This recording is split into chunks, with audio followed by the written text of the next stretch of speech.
the NFC West. So we'll kind of just go back and forth here. Start with those Seahawks. How do you feel about their Super Bowl window coming into 2023? It's closed. I don't. Ooh. I don't really. I'm not buying in. I'm not buying into the Seahawks side, but I gotta be honest. I understand what Geno Smith did last season. It was an incredible season, but let's be honest here for a couple seconds. Yeah, the bar wasn't that high, right? For Geno Smith as it pertains to having a career season, the bar wasn't that high.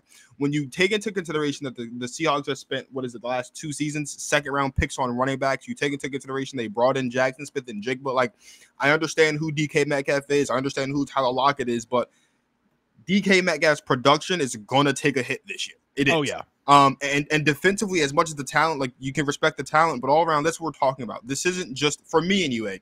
Super Bowl windows aren't just about what you're doing yourself. It's about what the guys around you are doing in your own division specifically. We're talking about a San Francisco 49ers team that is still the best team in the division. No matter who their quarterback is, still the best team in the division up and down the roster. And me personally, and maybe I'm the only person that thinks this way that's not a Rams fan, I do think we need to give the Rams some credit and recognize that one of the reasons why the Rams weren't in the hunt last season is because Matt Stafford missed games, Cooper Kupp missed games, Aaron Donald missed games. When your three best players are missing just about half the season individually, you're not going to be competing for a championship, competing for a playoff spot. So the Seahawks, I think, 100% benefited from the vacancy that the Rams left, specifically in the NFC West. The Seahawks, will they be a playoff team this year? I think so. Are they going to be competing for a championship? No. He just came off the rip. He said it's closed. Like, just pregnant pause there, and then I'm going to get into it. As much as I agree with you on it being closed, I'm going to go half open because we did just see Geno Smith come and win comeback player of the year. And you're right. There was no bar set for him. We know the type of coach that Pete Carroll is. I love the Jackson Smith and Jigba pick. I love the Devon Witherspoon pick. Really feels like a Pete Carroll pick there. Not a lot of people saw him going that high, but when we see Pete Carroll, pick these guys, especially having some contributions for the Legion of Boom, all the legends that have come through there. Some people like to give him, the benefit of the doubt, maybe taking a player that early on. I don't have an issue with the player itself. Of course, when he took Devon Witherspoon, just a little early for my liking in the draft. But the biggest reason I say half open is I feel like they have the offense to actually compete in today's NFL. The defense is very hit or miss, here 1 year or here 1 week or month and then gone the next. It's not, really that Pete Carroll defense that we've come to know and love, at least over the last, 4 or 5 years. I mean, we got so used to the Legion of Boom, and now it's kind of fallen off. You have the things of, let's let Russ cook. Now Russ is out. Geno Smith is in. I like Geno Smith. I like Kenneth Walker. I love the JSN pick. He wasn't my best receiver in the draft, but he clearly is a good fit because he feels like a Tyler Lockett 2.0. Going to enjoy DK Metcalf, of course, Tyler Lockett as well. If the defense was all the way there, might be crazy for some people for me to say, but I would say that it would be wide open. But Geno's just coming off that 1 year. I'd like to see more out of the defense and maybe even a little more out of Pete Carroll as well. But on to the best team in the division, like you mentioned, San Francisco 49ers. How's that Super Bowl window looking?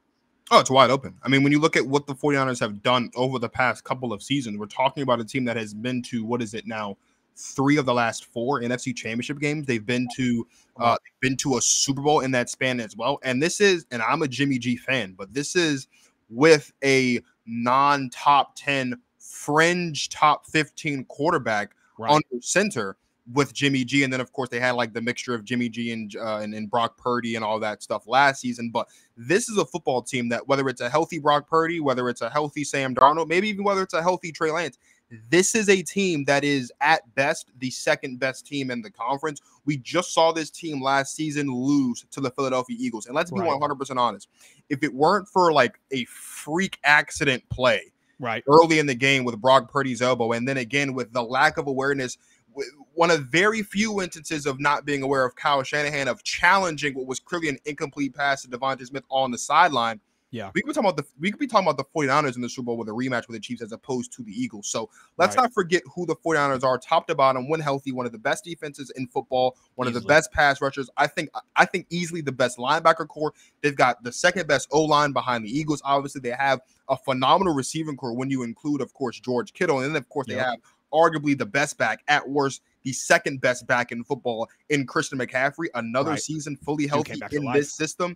You cannot ignore what the 49ers do. The only person that can stand in the way of the 49ers from winning a Super Bowl, at least getting it back to on this season, is whoever their quarterback is. That decision, whether it's Darnold, Purdy, or Lance, that decision is going to determine what exactly the ceiling is for the Niners. But their Super Bowl window, wide open.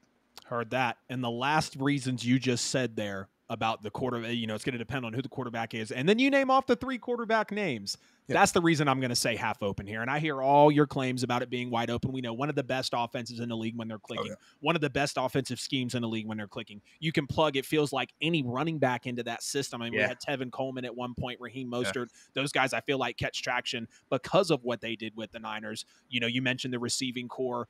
Great coach as well in Kyle Shanahan. We know what the Niners have done in recent memory being in those NFC championships, but I only got to keep it half open because even if Brock Purdy was Mr. Irrelevant last year and did go on to only lose in the NFC championship game to the eventual team that lost a Super Bowl shootout with the Kansas City Chiefs, you have nothing to complain about there. But we're also going to be talking about, is it Brock Purdy starting all 17 games this year? I would like to believe that Sam Darnold is not going to be in this mix at all. But for some reason, Sam Darnold still keeps getting damn jobs. So apparently he's doing enough in the quarterback room. And then Trey Lance is a complete question mark. I mean, literally on the possible verge of maybe being the biggest bust in NFL history. And I'm not trying to give a hot take, but when you look at what they gave up for him, how hyped he was, how he was supposed to be coming out of the draft, that's the big question mark. If Jimmy G probably had this starting job, even though he failed the physical with the Raiders, and I understand all that, and he had his injuries last year as well. But I feel like I might be willing to say it'd be wide open because I've seen Jimmy, even in a little bit of an unhealthy season,